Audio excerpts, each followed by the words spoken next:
I believe we are right at 12 o'clock. So hello and welcome everybody. I'm Marla McDaniel. I'm a senior fellow at the Urban Institute in Washington, D.C. I'm thrilled to welcome all of you to this Introduction to Evaluation for Child Welfare Program Administrators. Over the next hour and 15 minutes, we are going to define and explore some key concepts related to program evaluation. Urban Institute and our partners Child Trends, University of Chicago, and Chapin Hall at the University of Chicago. We've been doing this work as part of a larger project under a contract with the U.S. Department of Health and Human Services in the Office of Planning, Research, and Evaluation, and also with the Children's Bureau. Next slide, please.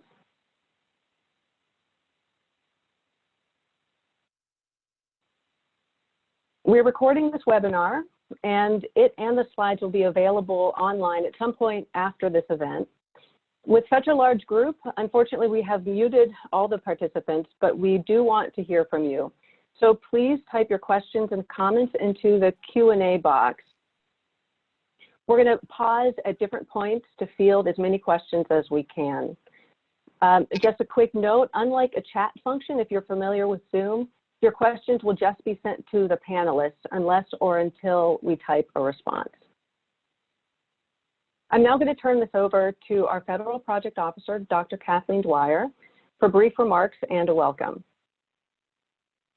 Thanks, Marla. Hi, everyone. This is Kathleen Dwyer from the Office of Planning, Research, and Evaluation at the Administration for Children and Families. I'm joined by my colleagues Alicia Blandon, also from OPRE, and Kara Kelly from the Children's Bureau. We'd like to welcome you to the webinar. This webinar is part of a larger project called Supporting Evidence Building in Child Welfare. The field increasingly requires more and better evidence about what works to help children and families. And this project was launched in 2016 with the goal of increasing the number of evidence-supported interventions for the child welfare population. And I'll turn it over to Alicia. Hi, I'm Alicia Blandon, and this project aims to increase the number of evidence-supported interventions, primarily by conducting rigorous evaluations, but also through activities like this one that support the field in moving towards rigorous evaluation. This webinar, while open to all, also kicks off the Evidence Building Academy. The goal of the Academy is to build the evaluation capacity of the child welfare field to carry out rigorous evaluations on child interventions, or child welfare interventions, to build the evidence in the field. And now I will turn it over to Kara. Hello, I'm Kara Kelly from the Children's Bureau. I'm thrilled that we have such a full group of evaluators and child welfare administrators who are interested in conducting evaluations of programs designed to improve outcomes for children and families. Having so much interest in evaluation is incredibly exciting, as the reality is that evaluation in child welfare has continued to lag behind other disciplines. However, that is beginning to change. The Federal Family First Prevention Services Act of 2018 requires that prevention and kinship programs use evidence-based services, programs, and tools that meet specific requirements. This focus on evidence ensures that children and families receive services with demonstrated effectiveness and is part of the larger movement across child welfare toward evidence-based policy. Family First is not the only driver in this space, however, as evaluators and administrators can still utilize evaluation to better understand the effectiveness of existing programs for children and families and to engage in continuous improvement efforts within child welfare systems. I'm looking forward to an exciting webinar and academy where we can learn from one another, collaborate, and collectively work towards moving the needle in child welfare. And now I'll turn it over to your presenters.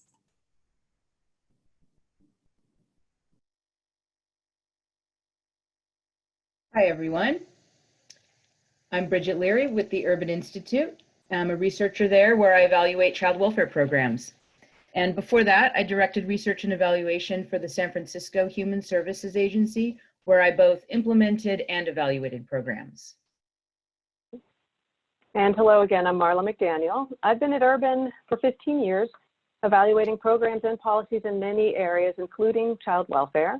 Actually landed in graduate school and eventually here with a passion for child welfare research in particular after working as a case manager for youth aging out of foster care in Chicago many years ago. Great. Thank you, Marla. So by way of setting the agenda for the call today, this webinar is designed for child welfare administrators who we're really calling implementers in this case, folks who are involved with conducting evaluations. The purpose is to discuss how evaluation fits in with the broader work of your agencies, which are, as you know, now more than ever expected to use evidence and produce evidence on what works for families and communities that you serve. So this webinar will define some very key terms: evidence, evaluation, rigorous evaluation, and we'll also discuss how evaluating programs helps child welfare agencies, both big and small, to deliver more effective services. And as well, how a theory of change is really critical for selecting, operating, and evaluating an intervention.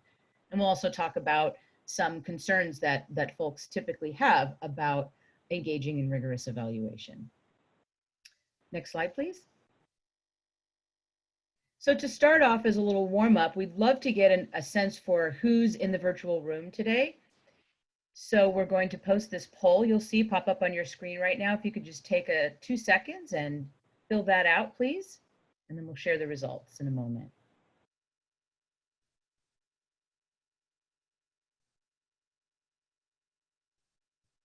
Also, if your answer is other, feel free to write in your role in the Q&A box, and we'll compile those later. We're curious.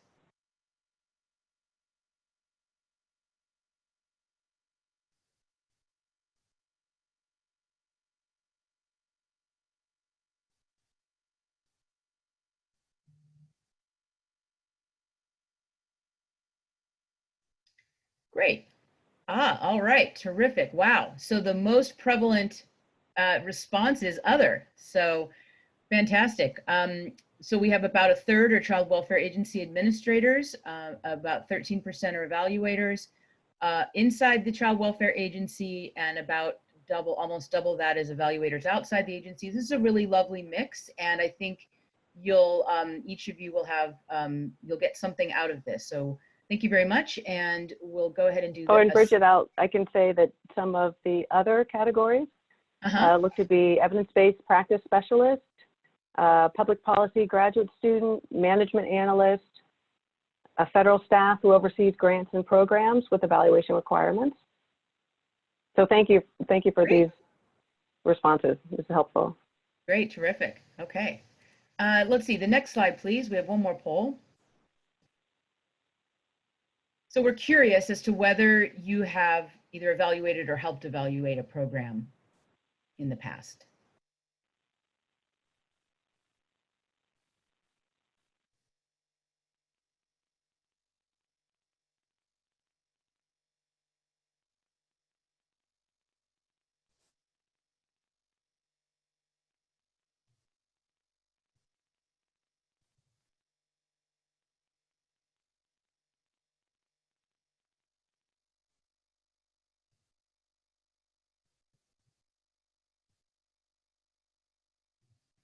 Drum roll, here we go.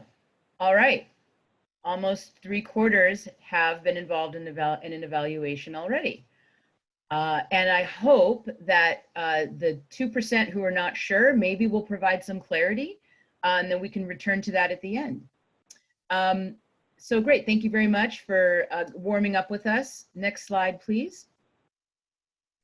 So if we do nothing else today, we hope to impart 3 bits of learning during this webinar. And so those 3 things are, we really hope that you will be able to distinguish among these concepts of evidence, evaluation, and rigorous evaluation. We hope you will be able to describe why rigorous program evaluation is important for the delivery of child welfare services. And we hope that you'll be able to identify the elements of a theory of change in a logic model and understand how they guide both program implementation and evaluation. Okay, so let's roll straight into it. Next slide, please. So first of all, we want to situate this idea of evaluation within the larger expectations of the child welfare field for producing and using evidence. We're going to talk about this broader context of evidence and what that means. Next slide. This image is meant to depict basically a funnel. So think of the triangle as a funnel of information. The arrows represent the process of data's transformation into evidence and eventually into knowledge. And we do that through rigorous evaluation.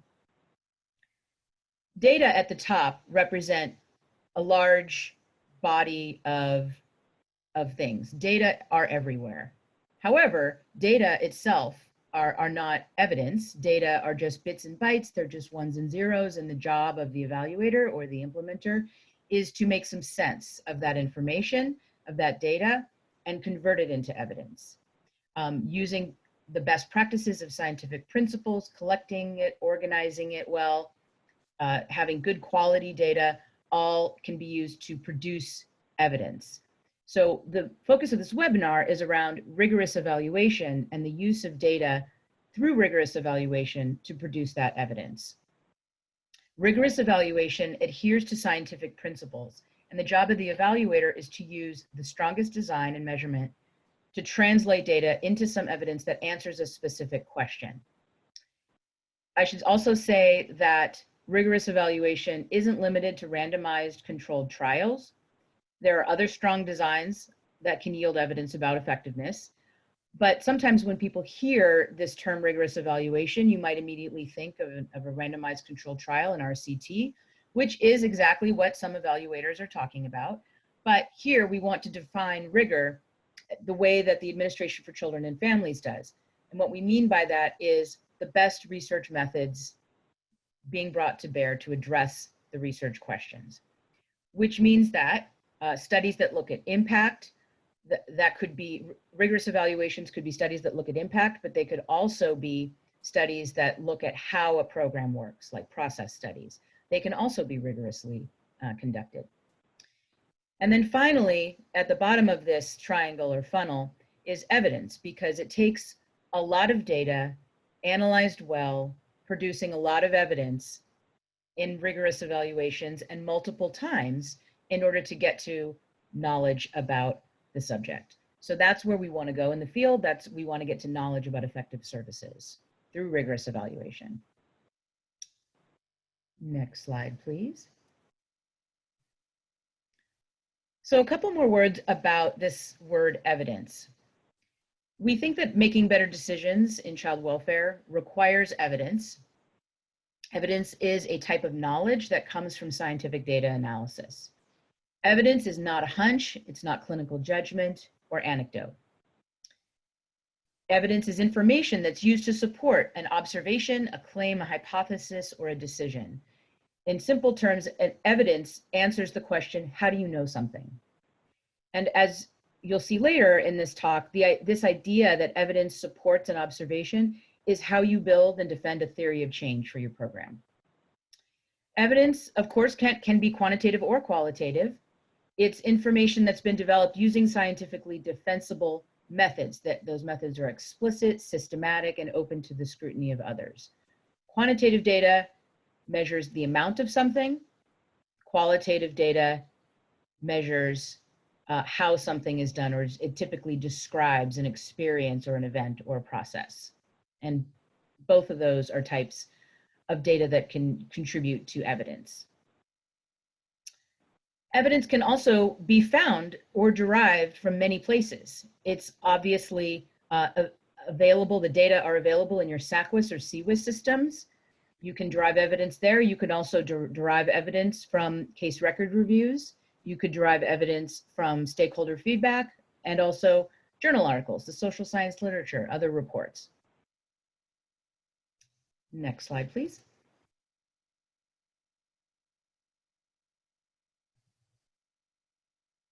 Marla, you're muted. Thank you. I'll take what is evaluation. Next slide, please. So we have a definition up on the screen. I'll read it through. Program evaluation is a systematic method for collecting, analyzing, and using information to answer basic questions about a program. Next slide, please. And these basic questions generally fall into two buckets: program implementation and participant outcomes. A study can look at both of these or can look at just one. So essentially, if you want to know, does your program do what you planned in the way you planned and with the people that you want it to reach, then you essentially are wanting a program implementation or process evaluation. If on the other hand, you're interested in understanding, do program participants achieve the desired outcomes, then you're talking about an outcome or an impact evaluation.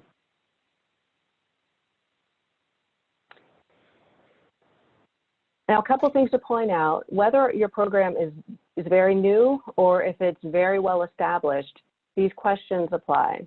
And any program that is capable of having a clearly specified model, set procedures, and clear goals is appropriate for program evaluation.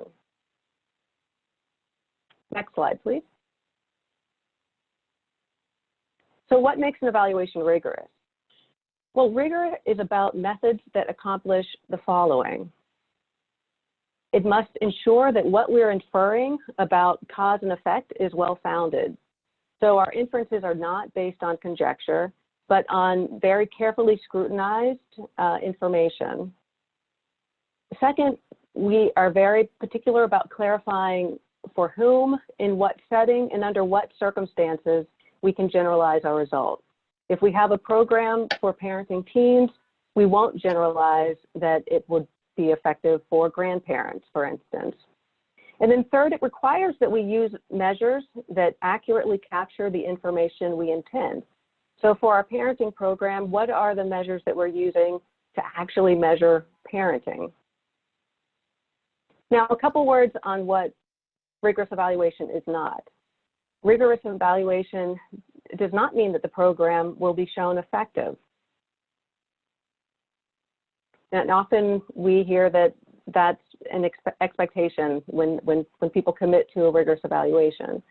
But a rigorously designed impact study can yield evidence one way or the other.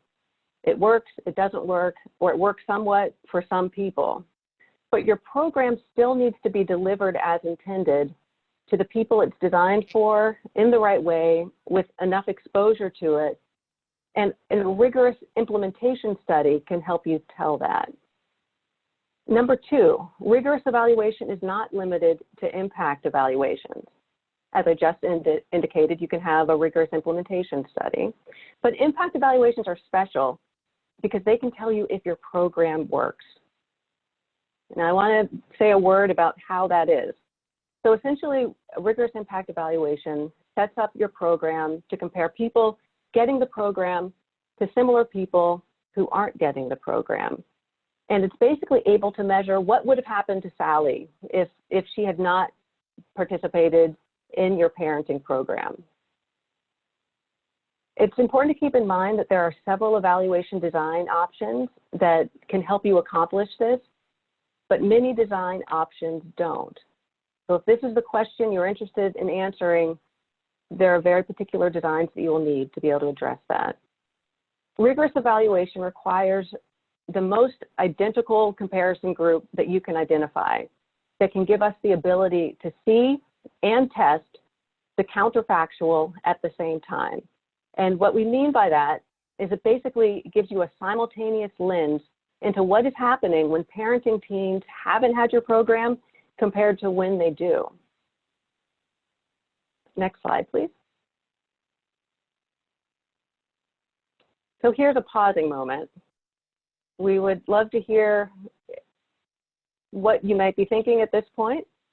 We've talked about evidence, evaluation, and rigorous evaluation. And we're going to pause for any questions before we talk about why evaluation is so critically important to child welfare. Okay, I see a couple of questions coming in. One question is the Alpert et al. Report available off the WTG website? When you share the PowerPoint, could that be shared as well? Anything that, any references related to the PowerPoint, yep, we certainly could share those as well. Anything that's already published, for sure. let's see, there's another one that I think maybe a few of you are thinking about, which is when thinking about the clearinghouse, should we do both a process and an outcome study? Which is an interesting question, right? So I guess it depends on what you mean by that, because I think we would say that you have to do a process study in order to write the recipe for what you've done so that you can do it again if you show that it's effective in the impact study. How could it be replicated? How could someone shop for that intervention off a clearinghouse if you didn't know exactly what to do for whom and when and how? So if the question is, though, related to, do I have to do a process study if you're talking about the clearinghouse with respect to Family First, I'm actually not sure the answer to that. I think as far as reimbursement purposes are concerned, I'm not actually sure. I think that if someone else wanted to take that, I just don't want to speak about something I'm not exactly firm on. And Bridget, I have, let's see, no, I'm not on mute. I'm scrolling too. I see a question. Can you give an example of what a rigorous process evaluation would look like? There are different ways to implement a rigorous process evaluation.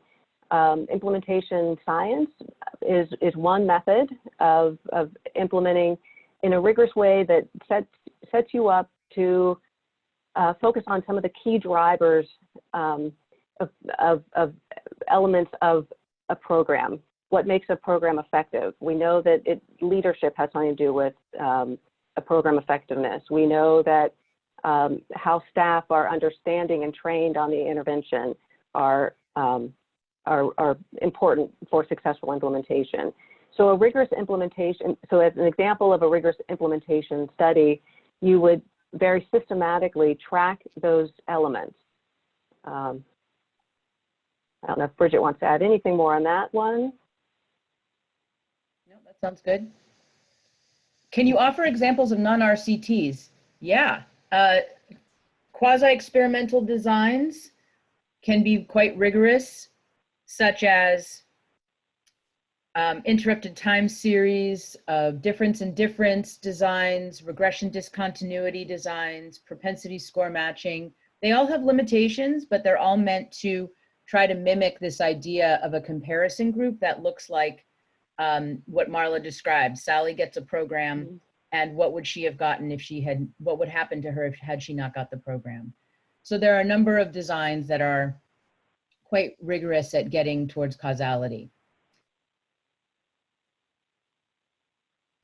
How do you feel about historical quasi-experimental designs? Well, I feel funny about it. No, I feel okay about it. It depends. The limits of history are that you don't know whether what was going on in the past actually is an adequate comparison to what's going on in the present. So you just have to be aware of that when you make those comparisons. There's a lot to say on that. There are possibilities there that that carry limitations as well, but they can be rigorous.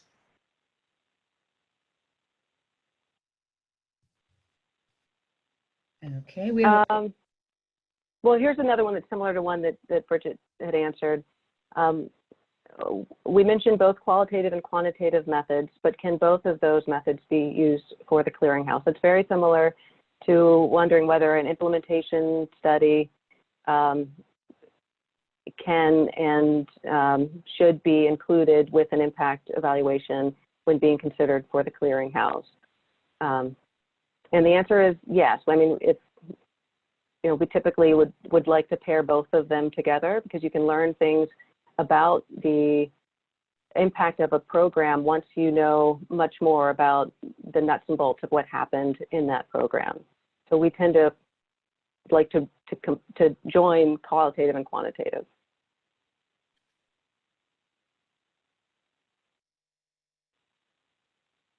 Okay, questions are still coming in and we have a couple more minutes, so we want to see what else is going on the list.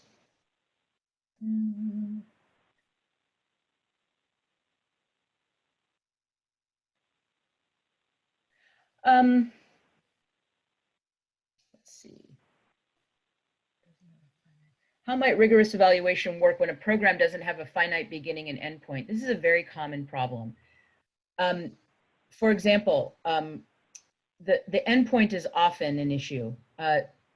Folks may participate in a program that doesn't have a definite end, like a housing voucher program.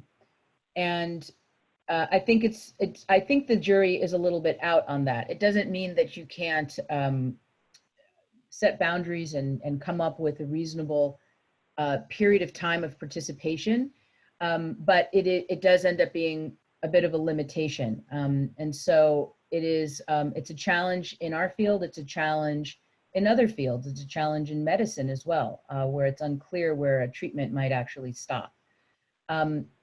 Starting point, the difficulty of defining a starting point might occur as well if you're talking about sort of just a casework practice change. It might be difficult to define that start point. But there are rigorous ways of measuring implementation and fidelity to an intervention. And so that can contribute to defining when when an intervention starts.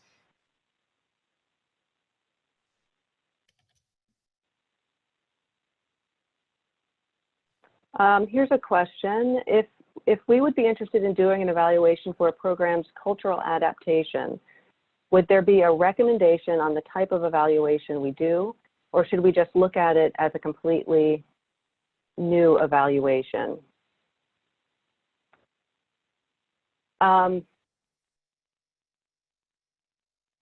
So actually, in terms of clearinghouses, there might be a different answer, and I can't speak on clearinghouses, but if you are looking at a program with some type of adaptation, a cultural adaptation, I would recommend starting with an implementation study, a process study, qualitative, to make sure that you're clear on what the adaptation looks like, what is the it of the adaptation, but then also you can engage in the impact or the outcome evaluation as well. But I would definitely recommend being able to capture the detail of the adaptation effectively. You would really need to have an implementation or process study that gets into the nuts and bolts of the program. And Bridget, I don't know how we are on time. Yeah, we're ready to move on. Thank you for all your questions. These are great questions. Yeah, they really are. Thanks very much. Okay, so let's go to the next slide, please. So why evaluate at all? Next slide, please. We want to make the case to you that we really think that rigorous evaluation is quite worth the investment, and it is an investment. At times, there is no existing evidence-based intervention to choose from for your target population. Some of you might already have suffered from that frustration. And in such cases, an implementer, a child welfare agency program administrator, may decide to deliver an intervention that logically aligns with the target population, but has not yet developed fully a strong base of evidence around its effectiveness. This happens all the time. You work with what you have. For example, medicine is far from perfect, but the social expectation in that case is that the field follows a scientific path and medicine improves over time. Child welfare is beginning to take this approach as well, and the social expectation is coming along. So continuing to build that base of evidence gives everyone a better selection of programs to choose from in a more nuanced way, which is very important, rather than sort of being stuck with the same couple of things to address all of the problems for all of the populations. We want to encourage implementers to use clearinghouses like the California Evidence-Based Clearinghouse or the Title IV Prevention Services Clearinghouse or others to search and match your target population to effective interventions. And that's getting easier to do as more and more rigorous evaluations are conducted and interventions that are sound and really strong are made available on those clearinghouses. We also think that rigorous evaluation, each evaluation when it's published helps build that scientific base for the field.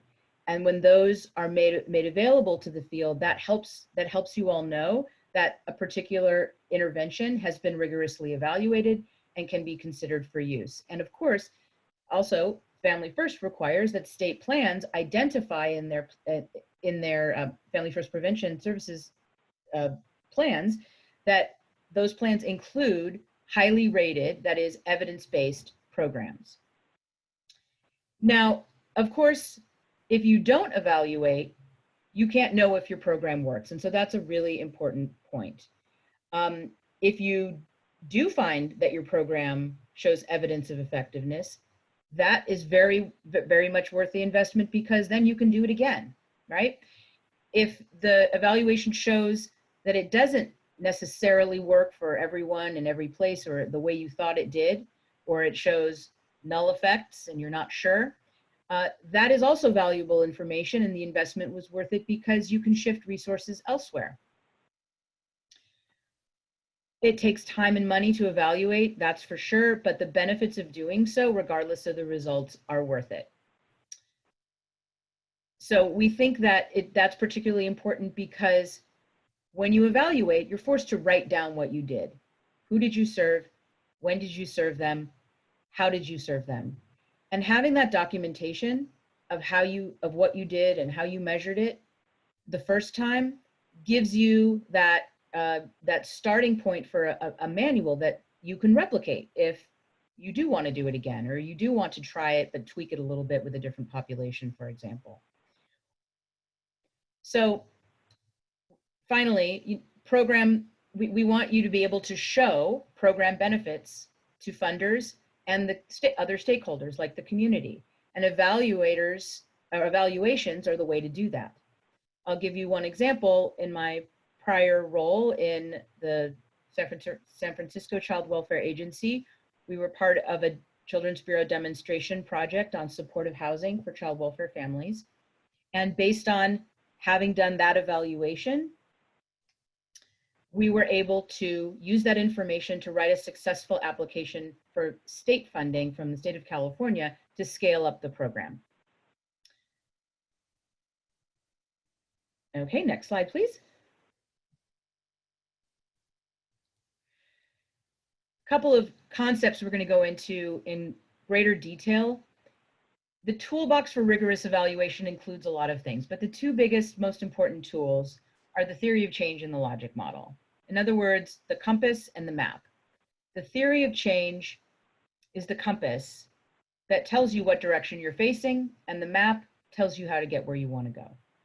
Now, you don't have to make the compass and the map because they're already provided for you with existing evidence-based programs. If you are developing a new program, then yes, you are actually developing the compass and the map. But if you're selecting a program off the clearinghouse and you're continuing to evaluate that program, you already have these guides to help you. And you need to follow them in order to implement the program as intended and then go on to evaluate it.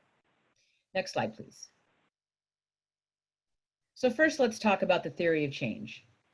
Next slide. A theory of change is something that explains why the change is expected to occur and shows the pathway from the root cause or causes of the problem to the desired outcome. And it provides a bigger strategic, big picture view. In order to be useful, a theory of change should be these four things: plausible, doable, testable, meaningful.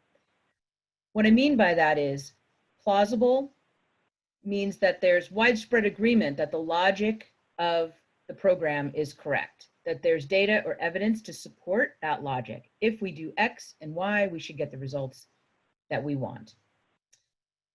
It also has to be doable. The needed resources have to be obtainable to implement the pathway of change that the theory suggests. If you can't get the resources together to do the thing, then it's not doable. It also has to be testable. There have to be credible ways of exploring whether what you think will happen actually do happen. It also has to be meaningful. It has to matter. Team members, other stakeholders need to view the outcomes as important, and that and they have to believe that expected changes are worth all of this effort.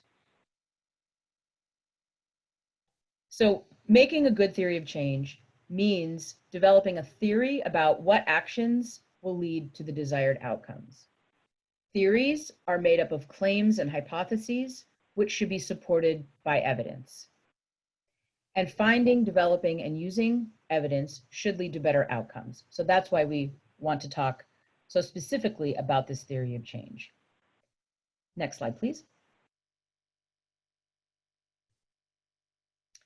Great.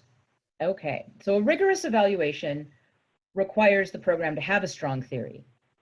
Why? Because a good theory guides the logic model, which is the map that tells you how to carry out the program, and it tells the evaluator what to evaluate. A good theory fortifies and reflects that stakeholder commitment to the evaluation. And the reason it does that is because, as I said, writing it down forces this clarity of thought, and it's something that you can refer back to when operational or political waters get murky. And I don't know if any of you have experienced this, but when you're implementing a program, a complex program, programs always end up being complex in child welfare no matter what. Politics, funding, pandemics, other things get in the way and try to derail the program, right? And when you have to make the case to leadership that you need to keep that evaluation going on course and not suddenly change the eligibility criteria, for example, that very simple one-page theory of change really helps make that case. Sometimes that case is made in an elevator. We think that the theory of change is critical for any type of program, whether it's new or a well-established program. And in my experience in a child welfare agency, I've seen even really well-established programs, things like nurse-family partnerships or safe care, parents as teachers. I've seen these really tight programs deteriorate in practice because program administrators don't necessarily have a handle on the theory of change. And due to other competing forces, funding, political, otherwise, the program gets changed. That's also because of things like worker turnover or just organizational chaos. People forget what the thing was that you were doing and why and for whom, and it gets changed. So that's why I say the theory of change is a compass. It just keeps you keeping on course. So while implementers like yourselves, child welfare agency folks, you don't have to be the ones to invent these things, the theory of change and logic model. You do need to firmly understand them in order to maintain that program's fidelity, which is critical to the evaluation. And when a program isn't yet as well tested as to have a manual, then you better believe it's even more vulnerable to that implementation drift. So a good theory of change can be leveraged also to attract strong evaluator partners. If you have a real strong theory of change, that'll help you write that evaluation request for proposals to hire an evaluator if you choose to hire one on the outside of your agency. If you're very clear, if you can be really clear about who you want to serve, what that population needs, and what you hope to achieve for those families under your program idea, that is really attractive to evaluators who are also excited about the chance to show that a program works. Okay, great. Let me just take a look at some of the comments coming in. Okay, great. Let's go to the next slide, please. Okay, this is a rubric that I think is very simple and helpful. I use it this is a little nerdy, but I might use it in my everyday life as well because it applies to any time that you have a theory about something and you want to sort of lay that out in a very simple and clear way. So this is a rubric for a theory of change. It has 4 statements. If you can complete these 4 statements, you are well on your way to having a solid theory of change. In fact, it constitutes a theory of change. These 4 statements are, I observe that. I'm observing that there's a specific problem. I think it's because of something. You state the reason. So I plan to implement some kind of intervention, which will result in some desired outcome. So this is a terrific rubric that we like to use. And the next slide will demonstrate an example of this. So the Family Unification Program is a HUD-funded program to provide housing vouchers to homeless families in the child welfare system. And it's a program that I was involved with evaluating in the past and in the present. And so I just created these 4 simple statements that go along, that fill in this rubric for you to see just how this works in a very simple way. In this case, the I observe that statement basically says, I observe that there are many homeless families that fail to reunify after children enter foster care. That's the problem, right? I think it's because of something. I think it's because, and there could be many becauses, but in this case, we'll just give one. I think it's because unstable housing makes it hard for parents to stick with treatment or therapy. So I plan to do something. And that thing is, I plan to give families housing vouchers, which will result in something that I can observe, some kind of outcome. In this case, which will result in stable housing and parents who are better able to complete treatment or therapy, making it safer for children to reunify. So this is very simple. A theory can become much more developed and detailed from here. It can specify what the intervention entails, who you give it to and when, and what outcomes to measure. But the basic structure is here and provides you with the simplicity of what you need to make those detailed decisions. Okay, next slide, please. The connection between a theory of change and the logic model is the following, right? I said that the theory of change is the compass, points you in the direction. The logic model is the map. It translates the theory of change, translating the theory of change into a logic model. The theory of change is the narrative that explains how and why the intervention will cause change, while a logic model is a graphic rendition of that narrative. So a program that has both may be ready to be evaluated. I'm describing these as quite simple elements, but they do take a lot of effort and time and thought to get them solid. And that is something that often doesn't happen at the beginning of a program, and folks end up having to return to it later when they get lost in the forest. So the logic model, importantly, tells the evaluator the details. As I said, it's the map. It tells the evaluator who's being targeted for the program, what exactly occurs under this program, and therefore what needs to be measured, both in terms of implementation, what got done, what activities took place, and outcomes, what occurred as a result. Okay, next slide, please.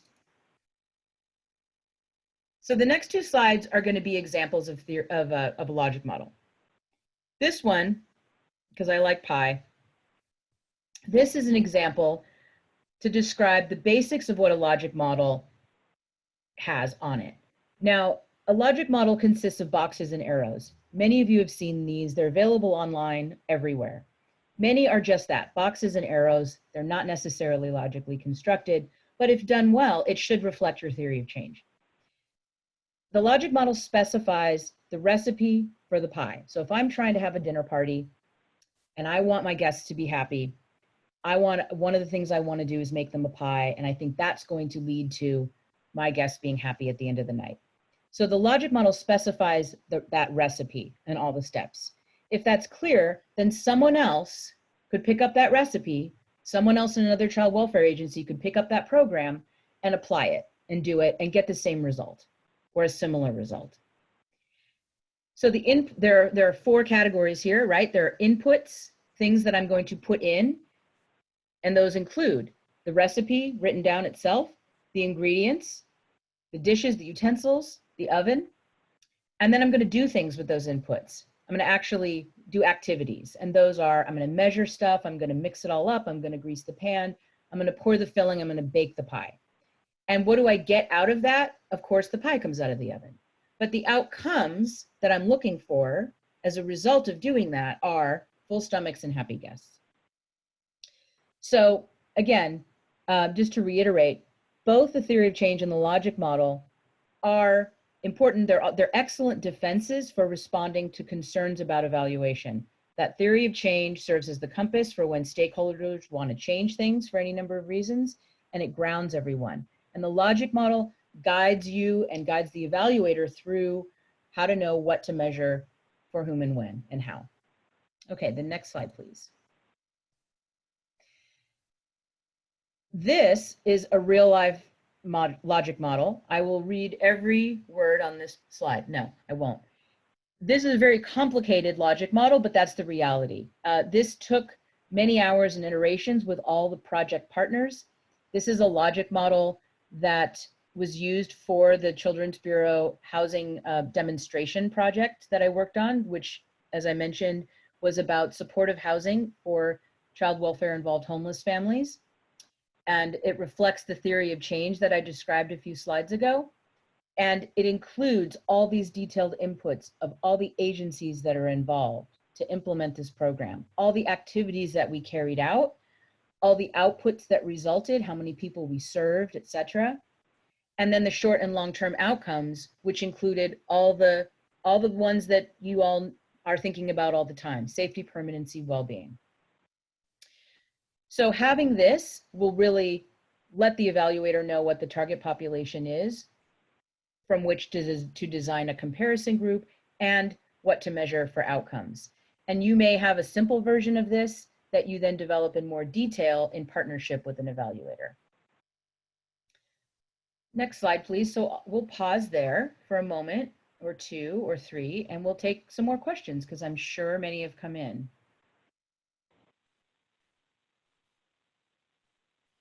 Okay, let's take a look.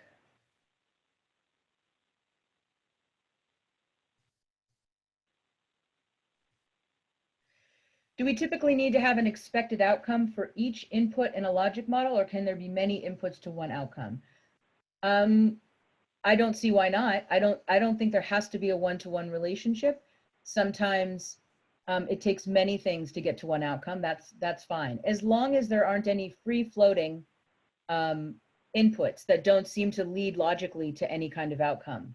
That's the value of iterating and writing that document. You might find free-floating activities or inputs that you find actually they don't really lead to anything. Why are we doing it? So that could be a helpful exercise. Do you have an example of what this one-page theory of change might look like that you can share? So the example that I gave in the slides on the family unification program is in the slides, and as well as the rubric itself. And the rubric itself is borrowed from colleagues at Chapin Hall at the University of Chicago. It's available in many of their materials in their advanced analytics training course. It is also, again, available in these slides. So when you get the slides, you'll have that. Let's see.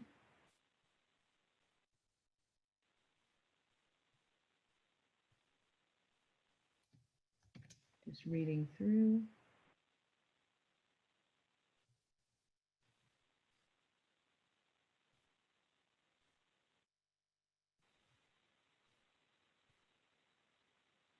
Okay, how do we work with folks to understand theory of change and logic models are an important part of the process and should be iterative at the beginning? Yeah, I like that question because it's real, right? When you say work with folks, I'm not sure who you mean there, but you may mean everyone involved in an intervention or an evaluation of that intervention. And child welfare programs are typically very complex and they involve a lot of partners. In the one that I just showed in the slide previously that had a lot of words and orange boxes, those partners included the housing authority, because it was a housing voucher program. It included a service provider. It included actually more than one service provider. It included the child welfare agency. It included so many the Department of Public Health, who did mental health assessments.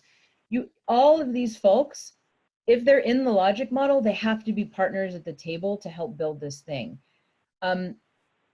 I think when you bring them to the table to do that and you show them where they are on this map, they see themselves as important and they see that their outputs are on there, they're expected, and they'll make those contributions. I think it's easy for folks to drift from that commitment, even if you have an MOU. I've seen things, not necessarily, the commitment doesn't stick around just because you have an MOU. But if you can sort of develop together that logic model and that theory and keep returning to it together, understanding that, yeah, you're gonna have to change it sometimes. That's the reality.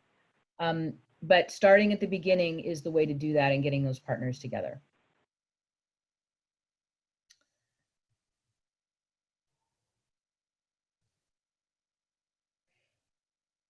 Let's see, is it possible to frame the logic model and theory of change as strength-based?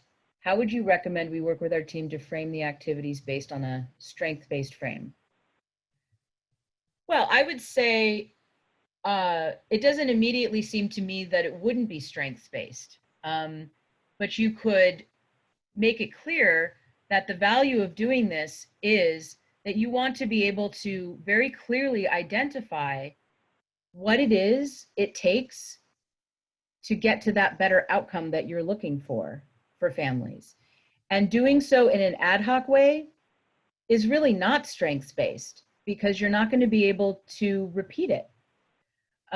So I think the entire exercise is strengths-based, because it is showing your staff and your client population that you are dedicated to understanding very clearly what it is they need and why you think that the program that you want to offer them will logically lead to a more likely, a better outcome than they would have received had they not gotten the program. So to me, the exercise of creating a theory of change and logic model is of the utmost respect as far as staff and the clients in which you're trying to serve.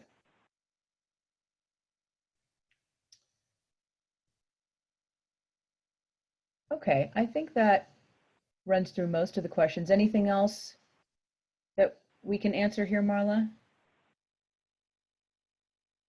I was just scrolling through.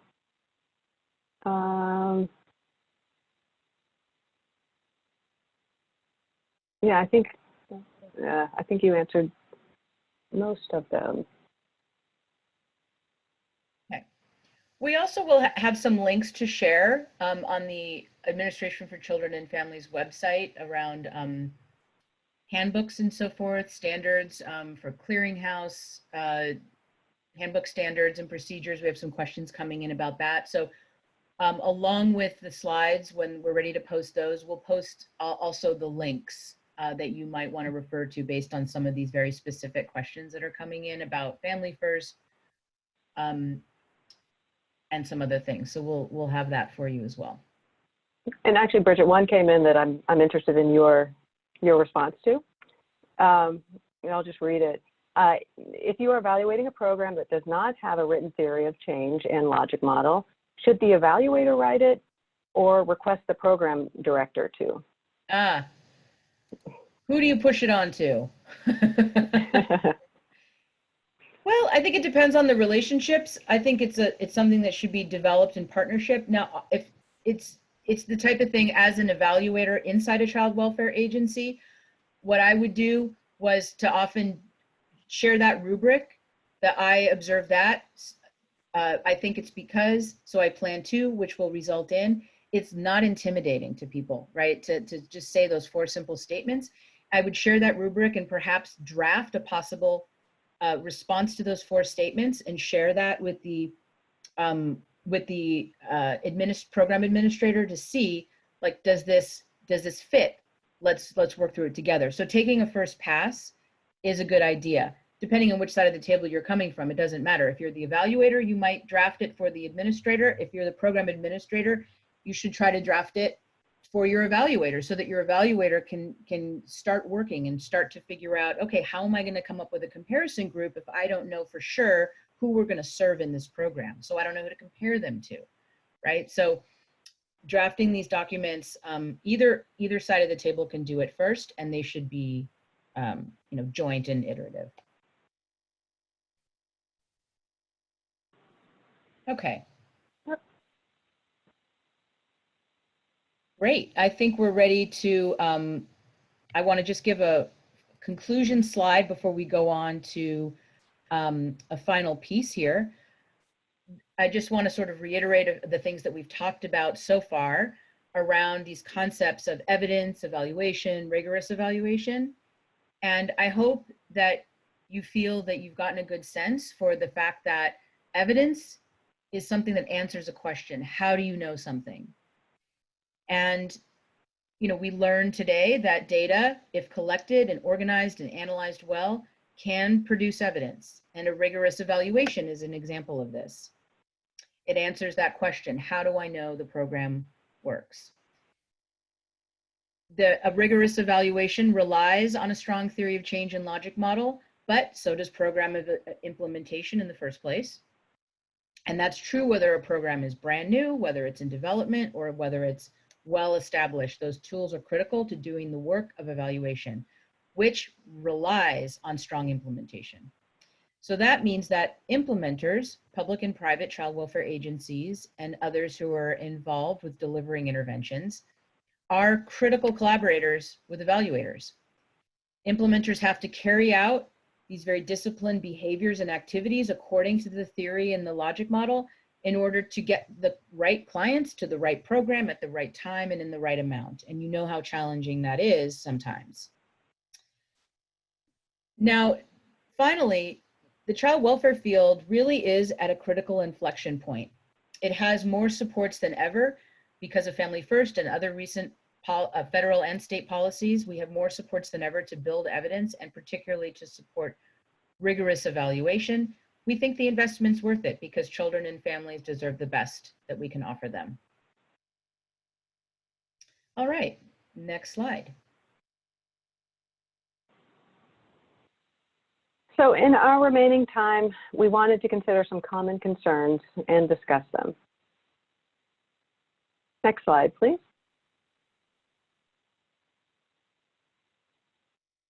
So we probably don't have to look too far to come up with concerns. We can probably each think about your own agency. But here are some common ones. Have you heard these or felt these?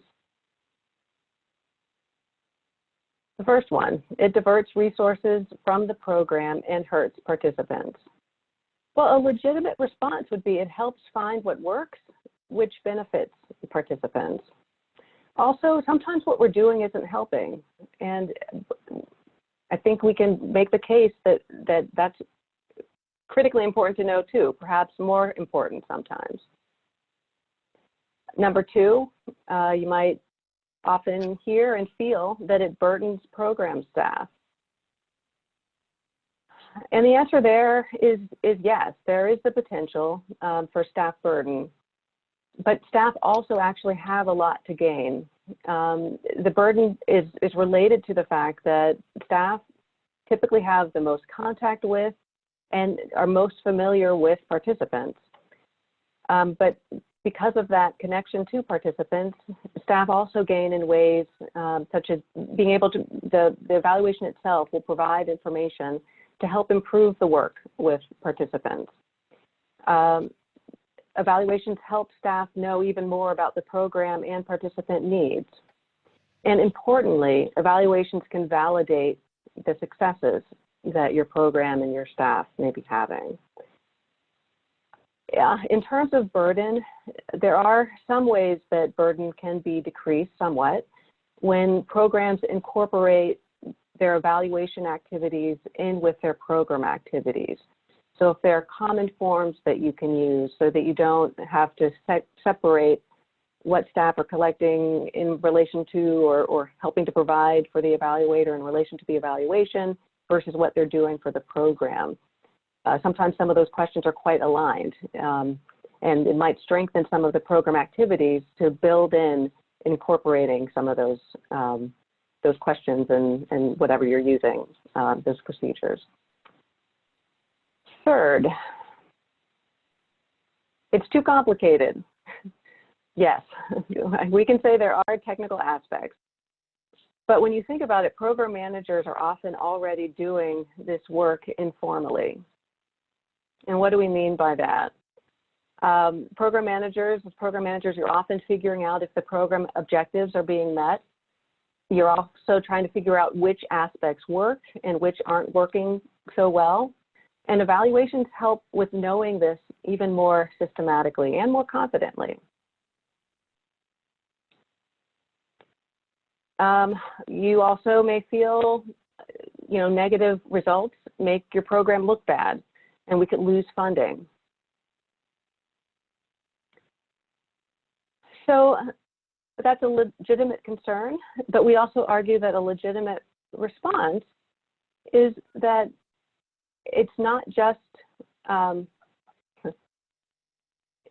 finding problems is not failure. It actually helps improve programs. And not only that, it might help your program, but it also helps other programs as we continue to build this knowledge and evidence about what is working and what is not working. And then last one on this list, this is just more staff monitoring. We would argue that evaluation is different from monitoring. It has different focus, different goals. To provide just one example, so you might think of your PIPs, your state performance plans, the program improvement plans, so compared to an evaluation. So the PIP might point out indicators that need improvement, and you'll often need to speculate on the reasons why. Evaluations are different because they take and identify an identified problem, and they assess whether the proposed solution or intervention works and why. And you can do that with more certainty. So we see the evaluation as supporting, answering questions, understanding what your intervention is about and the effects it's having, which ultimately, hopefully, help inform the other work that you do that's more in the ballpark of performance management and monitoring. So with that, I would like to turn back to questions and comments. Are there concerns you've heard? Are some of these concerns that you've heard and or have? What are some that we've missed? What are some rebuttals that you've used, or even better, some that you might use now? If you don't have any concerns or rebuttals, we'd also like to open this up in the last 10 minutes or so for any other questions that you might have. So Bridget, I'm not sure. Are there any questions? I see a question that comes up. Ivy, could we show the hidden slide, please? The last slide. The question, it's unhide in the last slide in the deck after the thank you. The question is a good one. My challenge is child welfare services are so under-resourced that evaluation is unaffordable. What are simple, affordable approaches to evaluation that leverage existing staff and resources without needing to acquire them so we could get this momentum started? And I think that's a really good question. The slide that you're seeing now is meant to be a very simplistic view, and everyone likes a matrix, so I made a matrix, which describes this decision whether to hire an external evaluator or have the evaluation done in-house. Are you going to make the thing or are you going to buy the thing? And this is demonstrating that, again, this is overgeneralizing, but the benefits of having an in-house evaluator versus hiring an outside evaluator. Look, if you're a very small child welfare agency, you probably won't be able to afford to hire a team of evaluators in-house, and it may be the most cost-effective to hire external folks when you need to on an as-needed basis. But for larger agencies, you might actually be able to make this choice. And you want to know the pros and cons. And having been both an internal child welfare agency evaluator and an external one, one of the benefits of doing it in-house, if you're concerned about it being expensive on the outside, one of the benefits is that institutional knowledge that you have on the inside. Every child welfare agency has their own set of TLAs, 3-letter acronyms, that everybody has to learn when they come in from the outside. And that's as well as all the processes and procedures and the intricate guts of your agency and how clients get referred to and so forth. It's very complicated. And so if you already have that knowledge, that's to your advantage. And for that reason, it also could be less costly because you don't have to take the time to learn all those things. An external evaluator, however, might have more objectivity. And sometimes in a child welfare agency, it's challenging to bring objectivity to something that you're very invested in or that leadership is very invested in. And they may really want the thing to show that it's effective. And so you don't want that to weigh on the integrity, the scientific integrity of the study. And so an outside evaluator can sometimes carry that objectivity. But that's not to say that internal evaluation can't be very objective as well. The scientific expertise you might get on the outside on average is greater, but there are absolutely cases of child welfare agencies with well-trained PhDs on staff or people with master's degrees who are very competent evaluators as well. But this is just meant to describe that very sort of, basic general set of trade-offs. So I hope that's helpful. Here's another one. In terms of concerns, we hear the program is just going to naturally change anyway due to the needs of the families changing. I would say, and Bridget might answer differently, but I would say you won't even know how much it's changing unless you begin to try to capture it. You also might find that it's not changing as much as you expected once you have systematically begun documenting who your program is for, what the services are, what are the outcomes. Sometimes that change results from a changing focus in who you're targeting, or not quite being clear on whether this is parenting teens or whether it's okay to include preteens in this who aren't pregnant. I think some of those elements can affect the perceived stability of a program.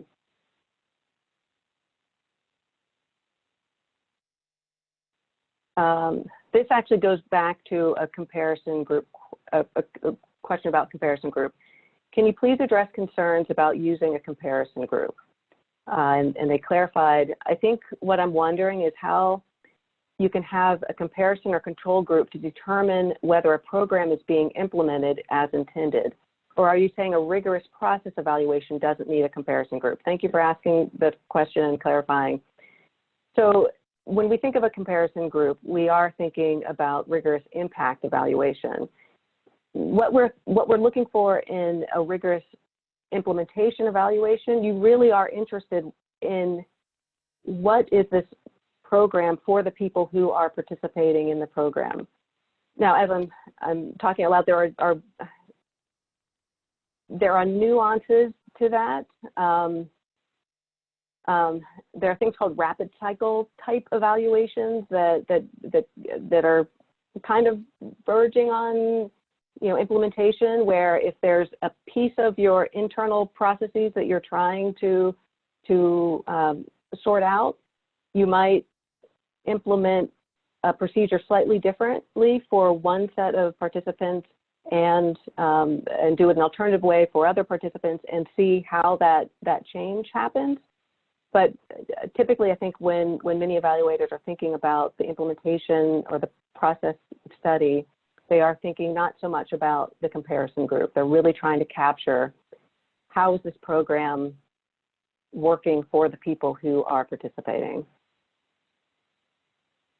And there are also, Marla, right, there's also ways of conducting a process study where you would quantify the processes and procedures and implementation steps, the activities in that logic model and the inputs in that logic model, such that you could potentially, if you have enough data, you could potentially associate the presence or absence of those key ingredients with the effectiveness of the program. So that's how implementation process can also tie to impact. Mm-hmm.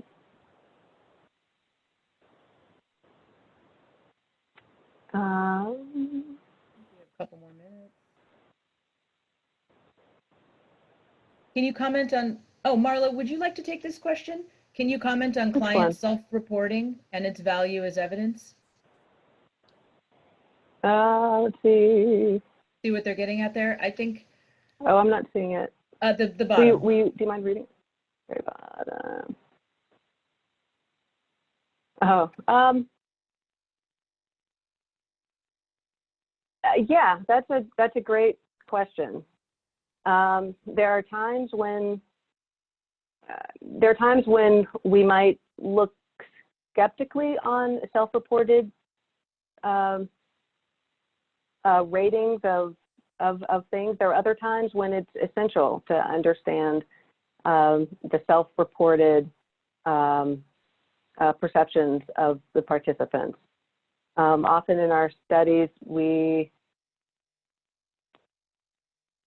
so I think in the example of qualitative work, we're relying on, if you're doing focus groups or you're trying to understand participants' perspective on something, you are always relying on their self-reported impressions of what worked.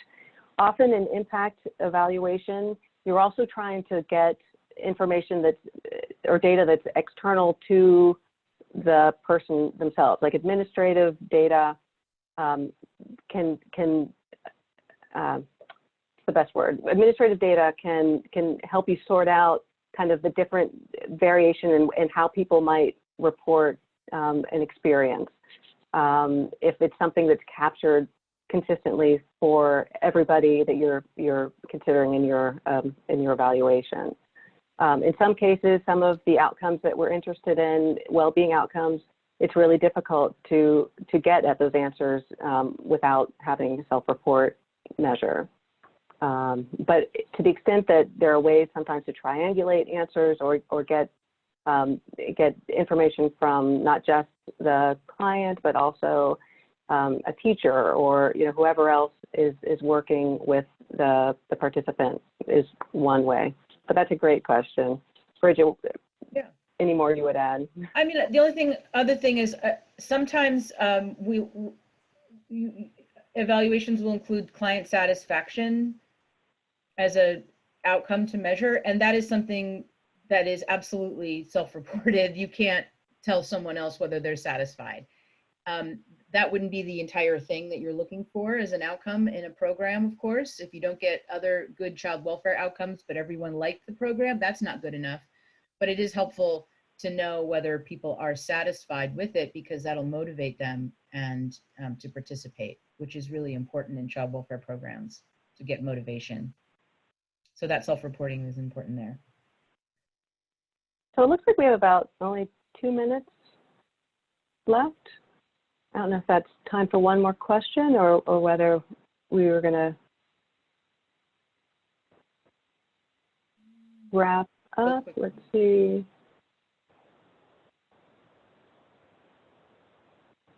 Okay. I think we are ready to wrap up. I will say that just to reiterate, these slides will be available soon, and we will also include any links to related materials such as Clearinghouse Handbook, etc. Just to be clear, this project is not affiliated with the Clearinghouse, with the 4E Prevention Services Clearinghouse. The project actually preceded that, but it's obviously very relevant, and it's relevant to what you all are thinking about right now. So no surprise that you all have Clearinghouse questions. So we want to make sure to point you to those resources. Thank you all for coming. This was our first time doing a webinar in this way with the video, so I hope that worked out, and we appreciate your participation, and we'll see you all in the field. Thank you.